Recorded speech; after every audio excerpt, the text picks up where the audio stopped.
ஜியாரத்துடைய முறை என்னென்ன எப்படி செய்யன்னு விளக்கம் தந்தாங்க. ஜியாரத் உடைய முறைகளை பற்றி சுருக்கமாக நாம் சொல்லும்போது, நாம் ஜியாரத்துக்காக செல்லும்போது சுன்னத்தான ஜியாரத்தை நிறைவேற்றுகிறேன் என்ற நிய்யத்துடன் நாம் செல்கிறோம். சென்று அந்த தர்காவில் நுழைந்தவுடன் அவர்களுக்கு நாம் சலாம் சொல்கிறோம். அஸ்ஸலாமு அலைக்கும் வரஹ்மத்துல்லாஹி வபரகாத்துஹு. அதற்கு பிறகு நாம் ஃபாத்திஹா சூரா, யாசீன் சூரா மற்றும் குர்ஆனுடைய வசனங்களை ஓதி, அதற்கு பிறகு இந்த நாம் ஓதிய இந்த குர்ஆன் சூறாக்களுடைய கூலியை நீ இந்த வலி அவர்களுக்கு நீ எத்தி வைப்பாயாக என்று நாம் துஆ செய்கிறோம். அதற்கு பிறகு அல்லாஹு தாலாவிடம் நம்முடைய தேவைகளை நாம் கேட்கிறோம்.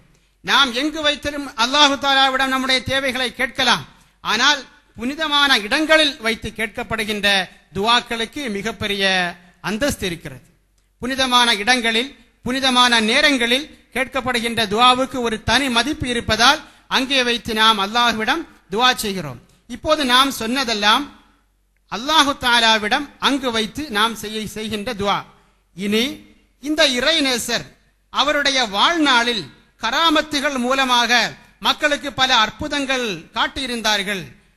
கராமத்துகள் மூலமாக மக்களுக்கு பல அசாதாரணமான உதவிகளை செய்திருந்தார்கள். வலிமார்களாக இருப்பவர்கள் அவர்களுடைய மரணத்திற்கு பிறகும் அல்லாஹு அவர்களுக்கு பல சக்திகளை படைக்கிறான் என்ற நம்பிக்கை நமக்கு இருந்தால் அவர்களிடம் நேரடியாகவே நமக்கு உதவியும் கேட்கலாம். இது மார்க்கத்தில் அனுமதிக்கப்பட்டிருக்கிறது. என்ன செய்ய வேண்டும் என்று கேட்கப்பட்டதால் ஹஜ்ரத் அவங்க இப்படி நடக்கணும்னு சொல்லிட்டாங்க. அதே நேரத்தில் என்ன செய்யக்கூடாது அப்படிங்கறத நம்ம விளங்கி கொள்ளணுங்க. ஏன்னா சில பேர் செய்யற தப்புனால சுன்னத் ஜமாத்து கொள்கையை அப்படிதான் நினைச்சிட்டு இருக்கிறாங்க. என்ன செய்யக்கூடாது, தர்காக்களுக்கு போகணும்னு வைங்களேன், வலிமார்களுடைய கபர்களுக்கு சஜிதா செய்யக்கூடாது. சில பேர் சஜிதா செய்யறாங்க, தப்பு. சஜிதாங்கிறது அல்லாஹ் ஒருவனுக்கு மட்டும், வேற யாருக்கும் செய்யக்கூடாது. வலிமார்களுடைய கபராக இருந்தாலும் அந்த கபருக்கு சஜிதா செய்வது கூடாது. யாரா செஞ்சாக்கா இந்த அப்பா செய்யற தப்புன்னு சொல்லுங்க, நாங்க செஞ்சுக்கிட்டு இருக்கோம். தர்காவே கூடாதுன்னு சொல்ற வஹாபிகள் வெளியில நின்றுகிட்டு இருக்காங்க. நாங்க தர்கா வேணுங்கிறோம், கூடுங்கிறோம். உள்ளுக்கு நடக்கிற இது போன்ற தவறுகளை எல்லாம் களைந்து கொண்டிருக்கிறோம். சமுதாய சீர்திருத்தம் செஞ்சுக்கிட்டு இருக்கிறோம் சுன்னத் ஜமாத்தினர்கள். அதே போல தர்காவில் இருக்கக்கூடிய கபரை சில பேர் சுத்திக்கிட்டு வருவாங்க, அதுவும் கூடாது. ஏன்னா தவாஃப் என்பது மக்காவில் இருக்கக்கூடிய காபாவுக்கு மட்டும்தான், வேற எங்கேயும் தவாஃப் இல்ல.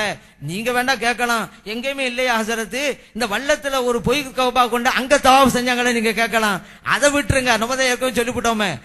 அதனாலதான் இப்ப சில பேரை நம்ம தர்காவிலே போய் என்னப்பா நீ தவாஃப் இங்க செய்யற, மக்காவுல மட்டும்தானே செய்யணும் அப்படின்னு கேட்டா அவன் நம்மளை கேட்கறான், என்ன மக்கால மட்டுமா, வள்ளத்துல தானங்க செஞ்சாங்க அப்படிங்கிறான் நம்மளை பார்த்து.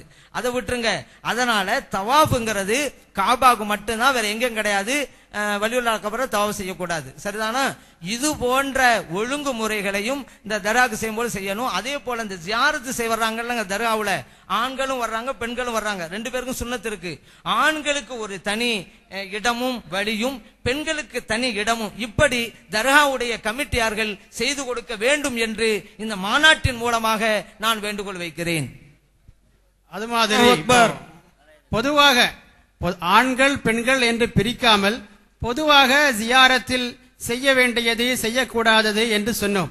பெண்களை பொறுத்தமட்டில் நாம் சுன்னத்துவல் ஜமாத் அறிஞர்கள் பெண்களுக்கும் ஜியாரத் சுன்னத் என்று சொல்கிறோம். ஆனால் பெண்களை பொறுத்தமட்டில் சில நிபந்தனைகளை அவர்கள் கண்டிப்பாக கடைபிடித்தாக வேண்டும், சில ஒழுங்குமுறைகளை அவர்கள் கண்டிப்பாக கடைபிடித்தாக வேண்டும்.